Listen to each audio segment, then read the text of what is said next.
Yeah, I mean, I guess ultimately the hybrid landscape question. I mean, SAP themselves have acquired a number of applications that have become part of their stable of business applications, but they've all got the original authorization concepts that they had with them.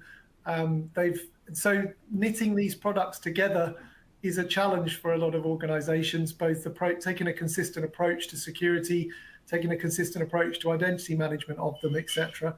But I think the fundamental shift that's really important in that kind of hybrid landscape S/4HANA model is that essentially everything is cloud facing these days. Everything is public facing.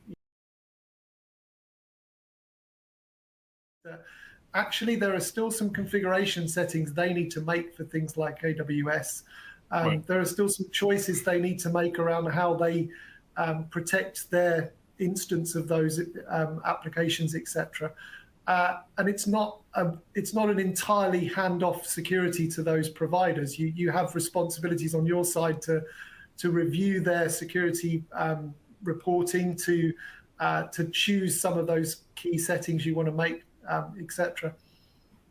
Yeah, that's exactly. Just a comment on that. Like, I think that's exactly what we see. I think there is a lot of concern about, okay, I'm moving my SAP to the cloud. Like, how do we, like, security is, like, even I saw a survey from SAP Insider recently, cybersecurity was one of the biggest concerns and blockers in moving SAP to the cloud.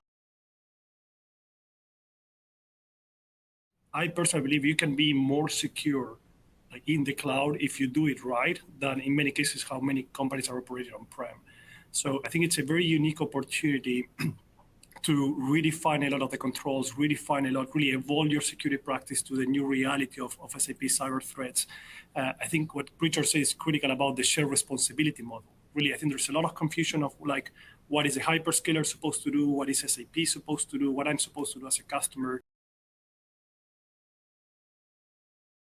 I think, Glenn, you were talking about budget and how people can fund some of these initiatives.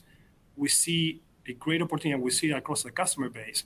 When there is a digital transformation, where you're doing a new S/4HANA implementation in the cloud, when you're doing one of these major company-wide projects, that's a very unique opportunity for the security teams, for the SAP teams to tap into that budget and make sure that those projects get funded with security by design, versus trying to then, after the project is live, try to secure it is a way harder battle, right? So